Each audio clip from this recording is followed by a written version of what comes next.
Last week, we put up the sinister episode of Lori Vallow on Friday, and YouTube did not like it. We tried all day to get it back up, but come the weekend, I was just like, everybody take the weekend off. Let's come back to it Monday. So that episode should be up tomorrow?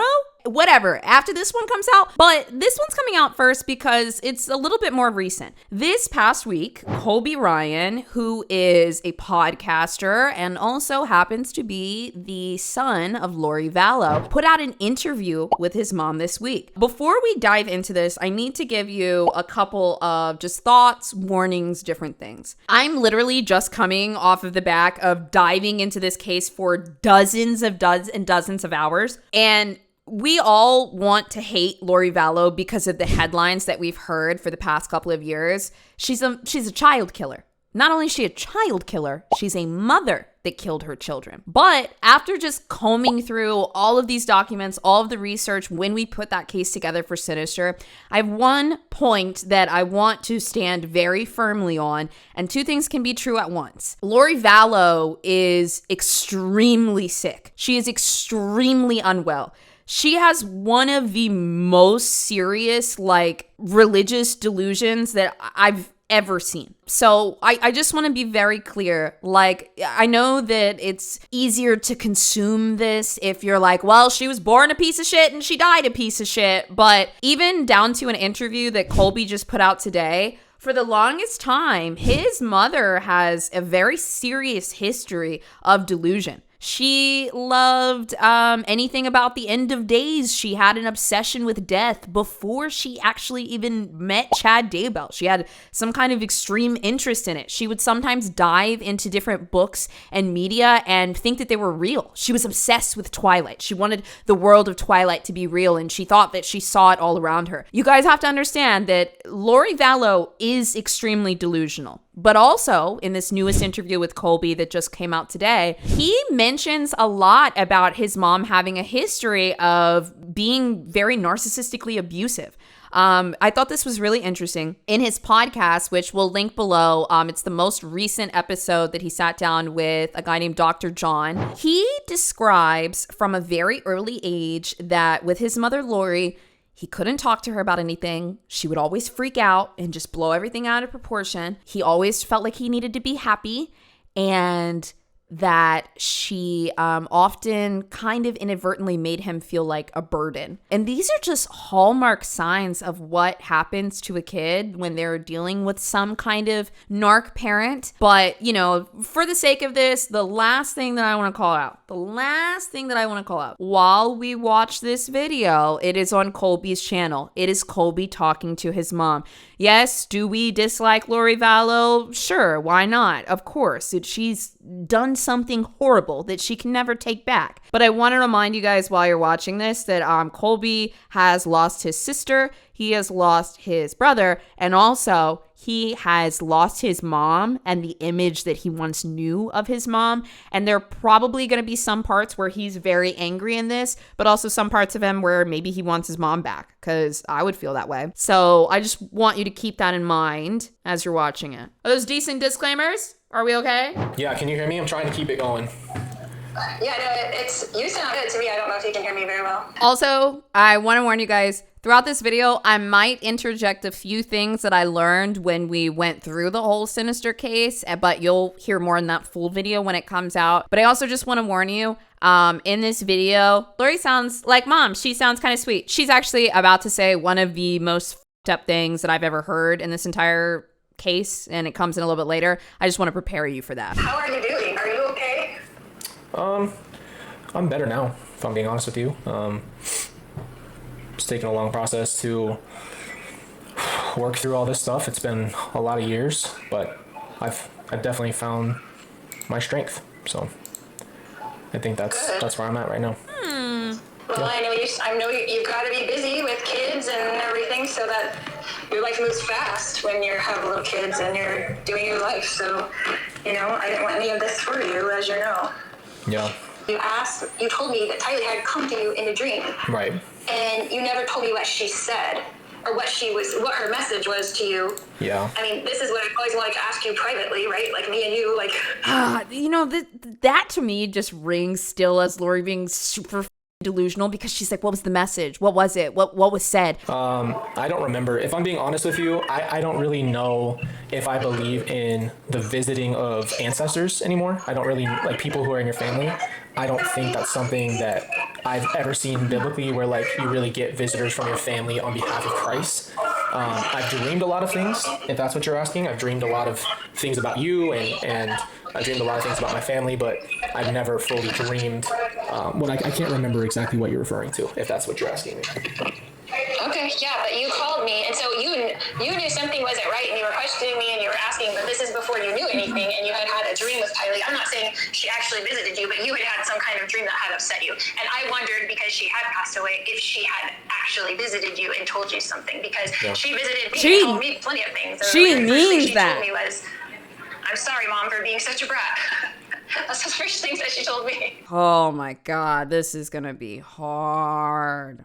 If you don't understand the context as to why that is so awful, Lori Vallow killed her child, Tylee, because she thought that she was full of dark energy. And her on the phone in such a jovial tone saying that her deceased daughter came to her, Lord, give me strength, and said, sorry for being a brat, Mom, is just crazy.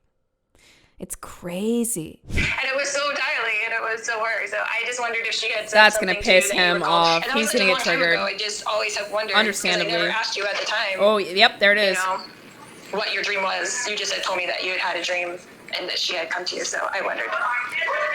Yeah, I don't really remember, to be honest with you. Okay. I just didn't know if that was something that. And I totally appreciate what you believe or don't believe or whatever. You know what I believe, so it's not a big secret. Yeah. I mean, it's what you know from when you knew me, not what you know from what police have told you or other people have told you, but what you actually know from me personally. Which that's the only other thing I wanted to ask you about, because do you remember our drive to Reno, just me and you, right? And I remember you telling me some really out there stuff. I trusted you as my mom. I tried to give you the room to share with what you thought and felt.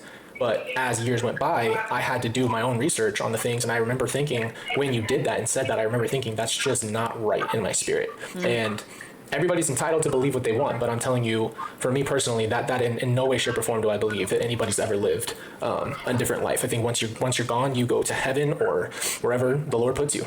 And that is my true conviction. I honor and respect what everyone else believes. They can believe whatever they want to believe, right? Like, but don't you think that's dangerous to believe anything and just kind of have your own basis of belief rather than something that's based in truth and what the Bible says? Delusions feel good to people that don't feel good about themselves or their lives. That is what a delusion is. It is a thing that's not really based in reality, but somebody wants to believe it because it feels good in some capacity. And that's another reason why I think that Lori is never going to let go of this religious, spiritual demon narrative, because if this delusion goes away, if it's addressed, if it's cracked, if it dies, then she will have to accept that she is a child killer. But she instead prefers to stay in the delusion that she did this for a reason and she had a mission and God will understand, because that makes her feel better than this over here. When Lori first went to court for the deaths of her children, they actually said that she was not mentally stable enough to go to trial. They said she was unfit for trial the first time. After a couple weeks, they, talk to her a little, get her on meds. Their goal is to get her to a place where she can stand for trial. But they actually assessed her and they were like, holy shit, like she's far gone. And people tried to plead that all the time. Carly Gregg tried to plead that. We just saw that in a case recently. People always try to fake that they're unwell, but they really looked at Lori when she came in. They said, we need some time here. You said Tylee's been visiting you, so I want to. There's a lot of things I want to go through, but you said Tylee visited you and spoke to you. The grief is visiting you, JJ, Lori. I heard this in your The grief. statement. In the Bible, there's that moment. I think it's in John 5 where Jesus casts out the demons, and he gets rid of them, and then the man is back to normal. You said that there was a reference to the chosen, and I wanted to hear what you said because it cut out. So what do you believe in when it comes to the zombie idea? Yes, I would love to address this because I have never said the word my personal. This has gone out of control. India, whoever made up this whole zombie thing, and escalated what my basic belief was. Okay? I, Lori, have gone through my whole entire discovery, and there's not one thing. Do you know if you do a search and you do the word zombie in the search in my discovery, do you know the only thing that comes up is when JJ was ordering those little zombie babies from Minecraft. That's not true, because there were text messages when Lori was texting Chad and she would refer to them as Z's. What are we going to do about the Z's? Something, something, something, the Z's. Like, you think if she said the Z, she didn't mean zombie? For context here, like I said, Sinister will be back this week. We'll go through everything. But just to give you a little context, Chad Daybell had given her this theory that people that were bad were actually zombies, and it didn't matter if you killed them or not, but in order for them to go to heaven, you had to kill their bodies so that their spirit could be released. Lori and Chad were convinced that the children were not actually Lori's children, they were zombies. You know, we'll get to this in the whole Sinister, but personally, my entire take on the Lori Vallow case is that she's a highly delusional woman that uses almost narcissistic defense mechanisms to protect her ego and her delusions. But Chad Daybell is, we'll get into him. He is a crazy person that manipulated Lori. And then after that, do you know why all of this happened? I'm going to tell you right now. Because they're having an affair and they wanted to have sex, okay? It was all just it was a giant affair that was wrapped up in delusion and religion. And we'll get there in the Sinister. But the religion stuff, it's really just the glue. It's not even what this is all about. Oh. I wanted to give you the floor to really say your piece. And since we're cutting out so much, maybe it's just a good time. You told me one day you'd want to say it in our last phone call. You said that you wanted to tell me what has happened. So I'm going to just give you the floor real quick. Oh my God. Okay, guys, brace yourself. I want to go ahead and I think you know what I'm referring to. I know what she's about to say. What really happened then with my brother and my sister and this whole thing. And I know that we could talk about my dad, but I'm assuming that that's because of your case is a little not for right now. We can always follow up on that at some point. This is why I said in the beginning that I truly, genuinely believe that Lori is extremely delusional and she has a long history of delusion. But this is the part where the ego and the lying and the consciousness come in, because this is crazy. This isn't a delusion. This is a lie. Well, it's obviously different than what everyone else thinks, and I don't know that if you knew the truth of what really actually happened, if you would want it to be in public forum, Colby. Okay. I mean, talk to you personally. I know that you are the only person on this planet, to me, who loved Kylie and JJ as much as I do. The only person. So in all of my 4 years or 5 years of going through this, because, it's been 5 years now, yep. I have asked every one of my attorneys, how can you help me to talk to Colby in a way that I can let him know that I can manipulate him? Because he's the only person on this planet, not my mom, not my sister, not anybody else. Colby is the only person on this planet who loved JJ and Tylee like I did. That to me is very intentionally and consciously manipulative. Somebody can be both, okay? Somebody can be completely delusional and, whatever, and then somebody can be a total liar and a sociopath. Not literally, sorry to throw that word around. But, the underlying thread is mental illness. I don't know that after you know what actually happened, if you would want that to be public. Before she says this, I've never thought about this before, but Jen Maroney just said this in chat. Jen said she would have killed him too if he was in her way. That is one of the most horrifying parts of it all, I think, because if you know how many people died in the Lori Vallow case, it was anybody who was in the way of them being together.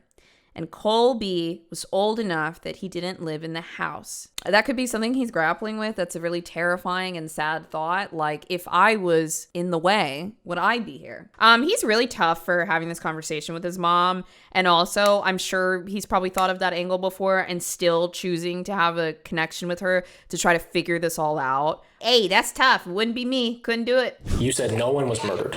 That was your biggest statement. You said not one single person was murdered, but everybody, you said there were suicides and deaths, accidental deaths, and you said that there was drug overdoses, that no one was murdered. So that's what I'm going to ask you then. If you were willing to say it in your statement, then I'm asking you to say it to me. If you don't want to go into detail, that's your decision. But that's what I'm asking you today. You are the only person that deserves to know the truth. Also, I can't tell the story of what happened to Tylee and JJ without telling Tylee's life. And I don't necessarily want to tell that to the public, but you know it.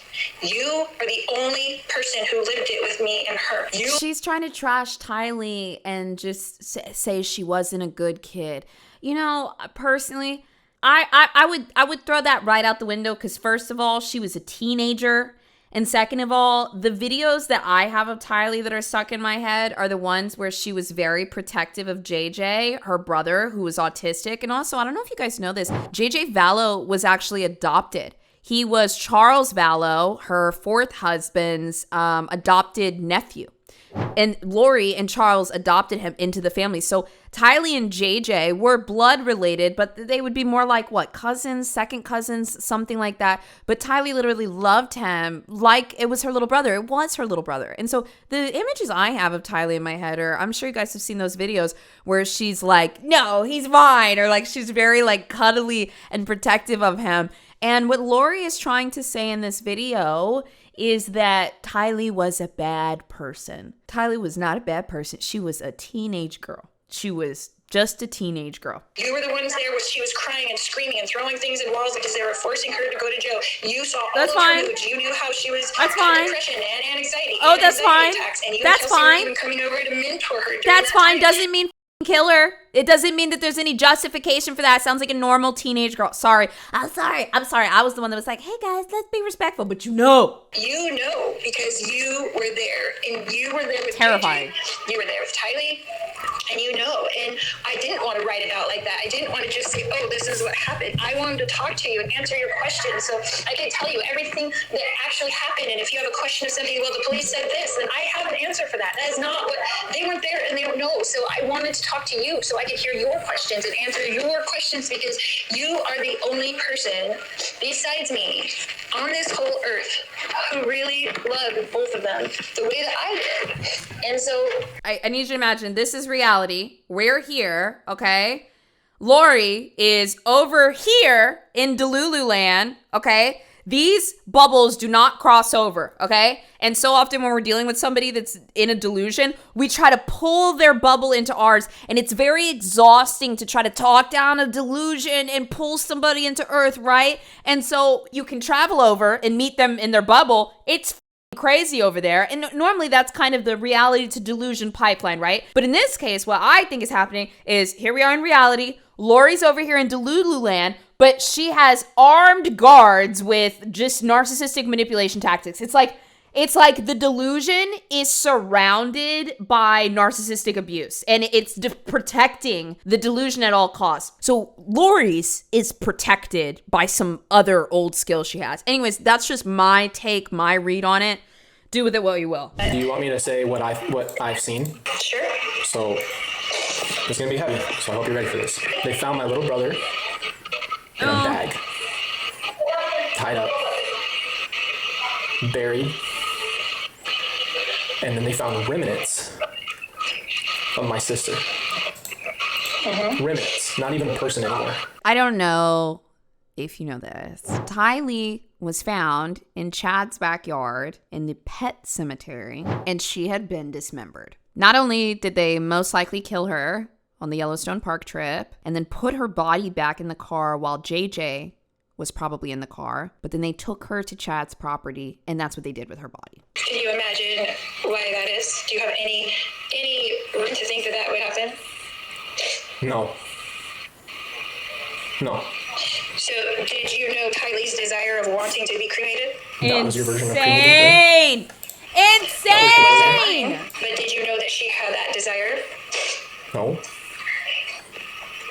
Well, so you don't know because you weren't there, but after Charles passed away, and Alex and I and Tylee were at our table in there at the house in Chandler, and we were going over Charles' wishes, and Charles had put all his stuff down saying he wanted to be cremated, and don't ever put me in a box or I'll come back and haunt you, because he was claustrophobic. He didn't like the idea of being in a box, and he had said all these funny things on his letter to me. And Tylee said to me and Alex at the time, she said, don't you put me in a box either. She's like, whenever I'm out of here, I want to be cremated. That was her big thing. So why wasn't she cremated? Put into a box. Why didn't you cremate her? Great question. If she wasn't murdered, why was she picked? But she wasn't. Okay, according to what you say, and you say you were there. I'm trying to give you. She says that so resolutely because she thinks that in her delusion, it's like not murder, it's justified. But then she'll go straight up to the court and lie and say, accidental deaths happen, or, you know, overdoses happen. Like the switch between delusion and straight up liar is like insane. But I still want to say, I stand by this, that Lori has a long history of delusion, enjoying fantasy. And something else to remember, Chad was like a Mormon end of days fantasy writer. So here's this woman that loves fantasy stuff, loves religion, and she meets a religious fantasy writer that essentially wants to sleep with her. Can you imagine, as a mother, you're a father now, so imagine you come in and find 2 of your children deceased. So they just died out of nowhere. Here we go. I didn't say that. You come home, or whatever, and both your kids are dead. And then what? You just never tell me what happened? Or you never tell anybody anything? I'm trying to understand you. You can't, because you can't imagine what that is like. You can't even imagine, you know how much I love those kids. You know how much I put into them. You know how much I've done everything to protect them. You know how much I've done everything to get Tylee every kind of help, fought in every kind of court to keep her safe, fought in every kind of hospital so they wouldn't do a whole bunch of horrible stuff to her when she was sick all the time. You know what I did for them. I know. So you imagine walking in, finding them, and they had been gone for hours. And when I came in, and I knew Tylee had been upset, and I knew that she was upset with me that weekend. So I asked her to babysit JJ, put him to bed that night, which is what she always has done. I was going to do my podcast with stupid Melanie and Dave, right? So JJ wouldn't interrupt it.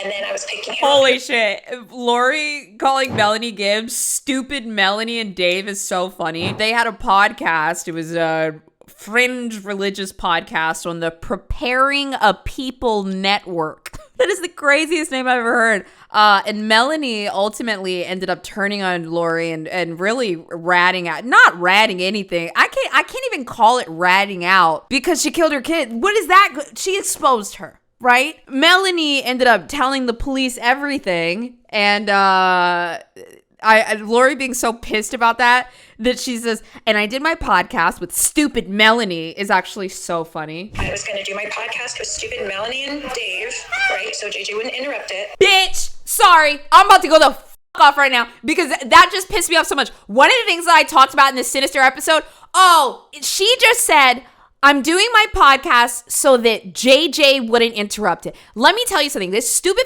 fucking podcast that has mostly been wiped off of the internet, in the background of it is Lori sitting with her crazy friend Dave and her crazy friend Melanie, and they're talking about the end of days. And the whole time, you can hear a bird in the background. Every episode. Just derp, derp, derp, derp. I think we might have put a clip of it in Sinister. You can hear a bird. And then you can also just hear a dog that's in the room. The dog is barking. The dog is walking around. The dog is doing whatever. You recorded a podcast in a room with a parrot, but you have the audacity to say, well, you gotta get the podcast done so that JJ doesn't bother anybody. He's in bed. Like, that's just bullshit. That is just bullshit, man. And when I came in on that scene and they were gone, I thought Tylee did it to get back at me.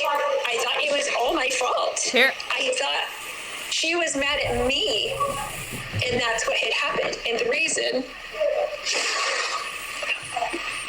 why she visited me and why JJ visited me and came to me right after that is because to tell me that it wasn't my fault, because I was blaming myself 100%. You're telling me that Tylee took JJ's life and then took her own life? On accident.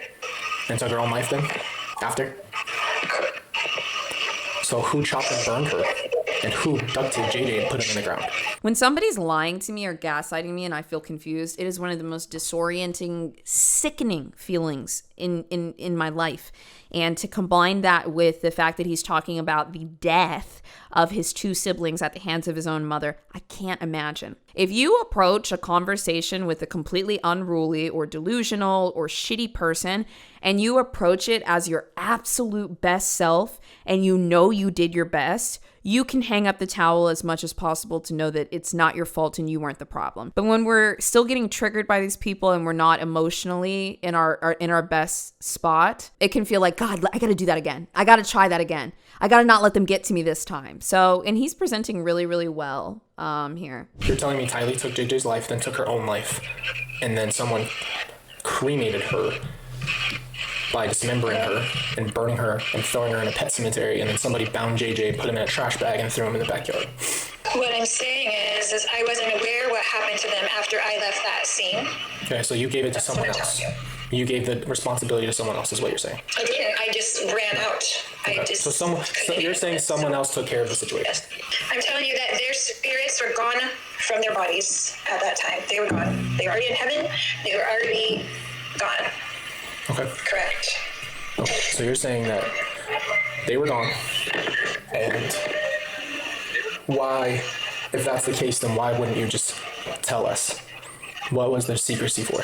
I didn't want anyone to know what Tylee had done to JJ, and I wanted to continue to protect Tylee. Shut up. As her mother, who That's has been crazy. trying to protect her whole life. Like, this is my scenario, Colby. What if Tylee holding JJ down for too long, trying to get him to not scream and be loud in the apartment, which she was always upset about. We weren't in a big house anymore. We were in these tiny little apartments, and he was loud. And what if she held him down too long and realized afterwards what she had done? What if she had come running to me and told me what she had done, right? That it was an accident? Do you not think that I would have told police that I did it to save Tylee? Because you know that I would have. This is why I only wanted to tell you privately. I didn't want to tell the world what went on.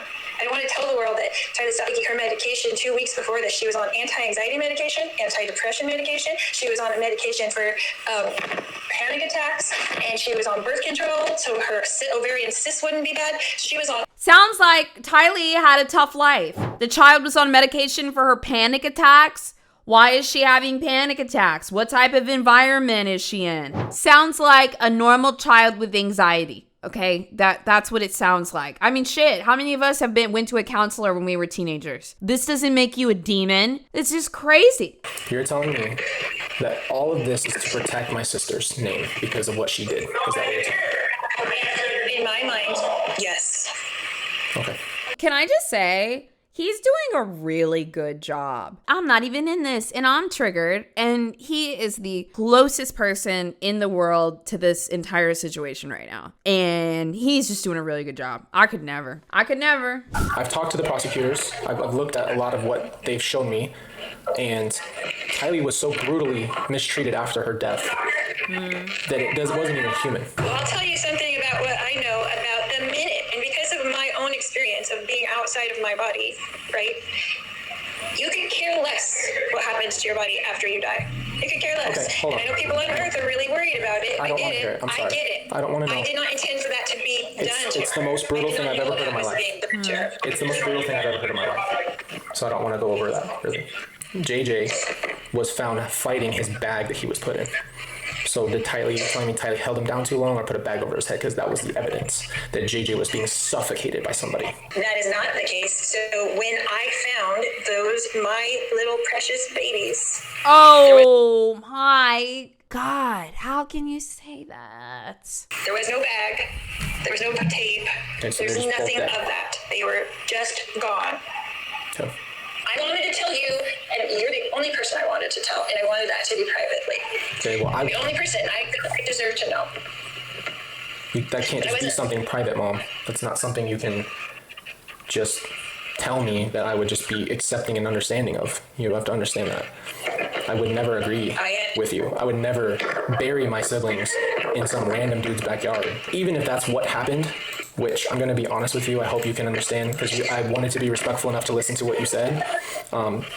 I've really tried to listen and study what you said, and based off of everything that I've been shown, that they were both murdered, and that's what you said didn't happen. So I think that we're not going to get anywhere there. I think that's just, I wanted to hear what you had to say, because you said you were there, and you said that those were your children, and those were my siblings, but I can't sit here and say that I agree with you at all. I don't think that's what happened. No, it's just not what I think happened based off of evidence. When we all get to heaven, you'll know. Okay. That's all I can tell you. I can't tell you anything different. You'll know. And I can't tell anybody different. And I don't care what anybody thinks, really. Like, they weren't there and they don't know, so. Okay, well, that's what you meant then on that phone call. It is what it is. It is what it is. You told me on that phone call that I would know, and you said you don't know, and I definitely listened to that phone call again, because I was so hurt, because it sounded like you were just giving me a middle finger, and you said F you. I wasn't, honey. I wanted to tell you. The attorneys told me, don't say anything on a jail call. Nothing. Don't ever say anything. They pound that into you, from day one. Like, so you're asking me, and I'm like, I can't tell you on this phone call, but I want to tell you. You know, for Lori being told not to say anything, she sure is talking a lot. And I mean, like, she talks a lot at her sentencing too. She just talks a lot. She rambles. Shit, Lori might talk more than me. But I wanted you to have that for your own peace. That's it. For your own peace of mind. You know Tylee better than anybody on earth except for me. You did. You lived it with me. One, you love Tylee the most. You know Tylee so much. You know her really well. Dude, what's interesting to me is I'm starting to think that Lori genuinely believes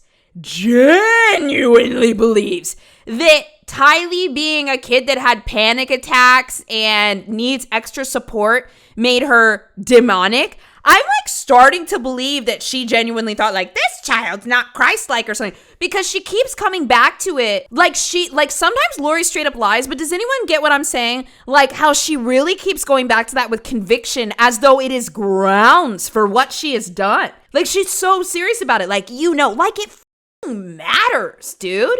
I think that I've noticed you say you have a lot of these enemies, and that you have believed to be a very big usher into the second coming and Jesus and all these things. So I'm wondering, do you feel that you are this person who's lived multiple lives and is here to do this thing to usher in Jesus' coming? Is that what all of this hardship on your part is? Is that why you think you're going through so much hardship? Is that you are that person? What do you remember of me telling you about my experiences in the temple?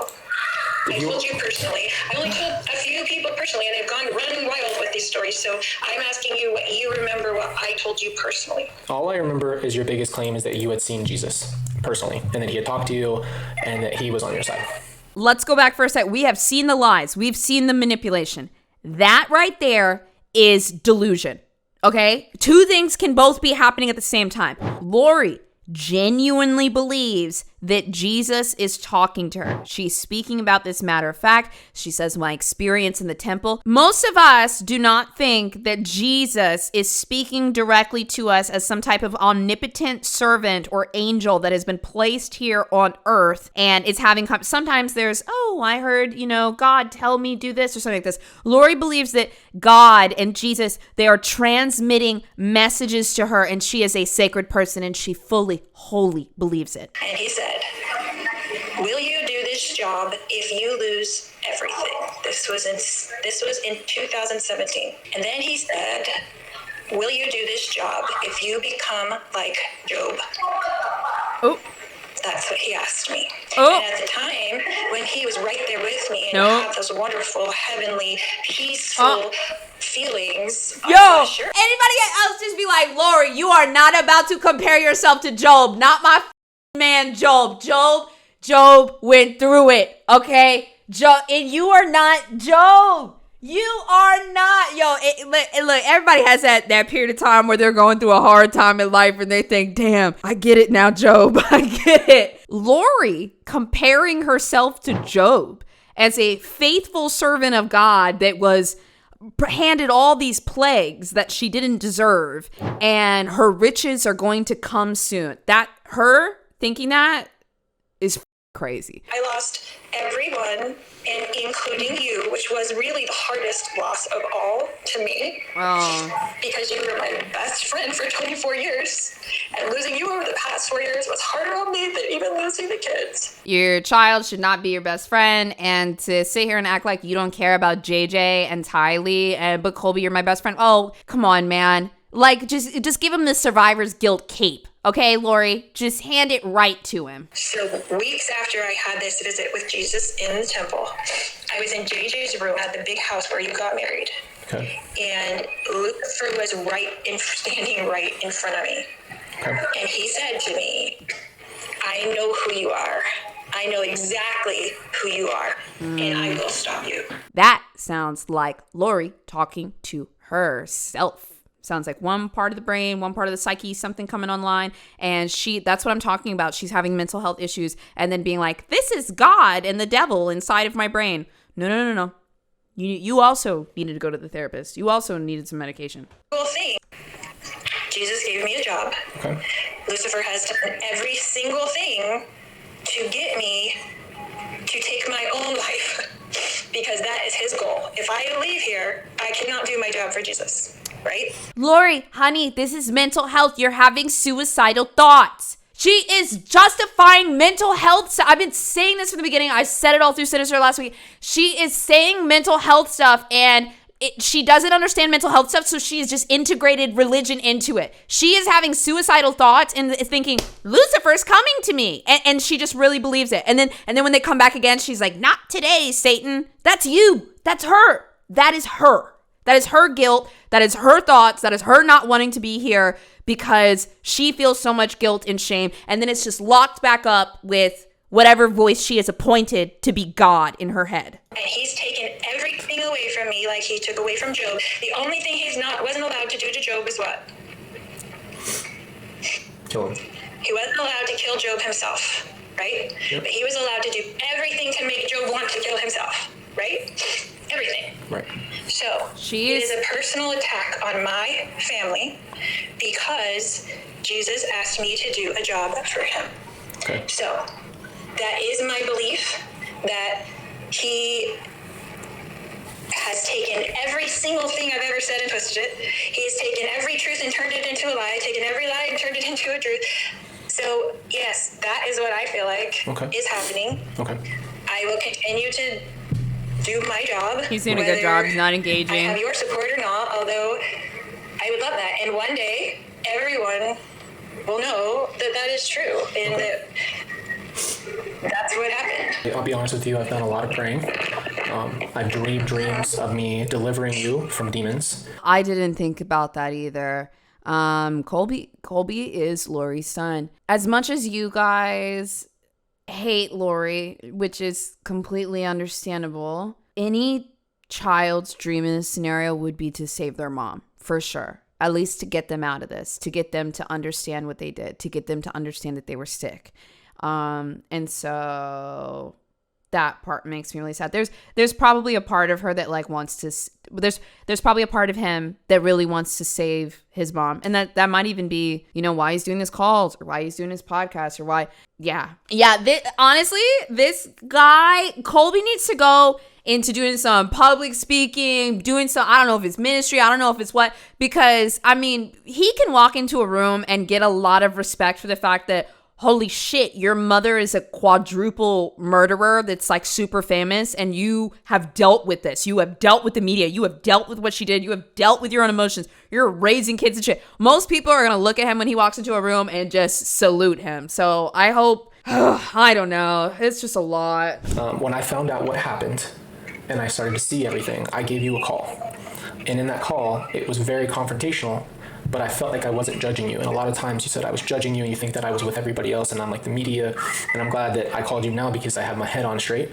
And I can tell you that after a very long time of listening to what has been in the documents, these are the things they recovered from you and from Chad and these things, it doesn't make sense to me. And none of it is biblically based. And I know you have a different viewpoint, but you and I are on completely two different, I mean, it's black and white. It's that different. Guys, there is still about another like 25 or 30 minutes of the podcast on Cody's channel. We'll link it in the description, but also I want to let you know, if you are super interested in this case and all of the pieces of it, one thing I really implore you guys to listen to, which I thought was pretty fascinating, was he also did a podcast very recently with a guy named Dr. John. He's from a true crime channel, and Colby gives a lot of information on how he grew up, what he remembers of his mom, and then also, you know, there's softness to it all, because like I don't think he likes seeing everybody just completely shit on his mom and say, you know, she's fucking evil. You know that feeling where somebody does something bad to you, and then other people are like, yeah, fuck that person, blah, blah, blah, but they go a little too hard with it, and you're like, hold on. That's for me to feel, and you to just support me. I think that's how we should support this, or approach this right now, because Lori is very mentally ill, but also, we all know what she did. Be delicate with the case a little bit, because there was a point where Lori was human, and remember, Colby is very involved in all this, so be your best. Is everyone going to be on their best behavior? Thank you.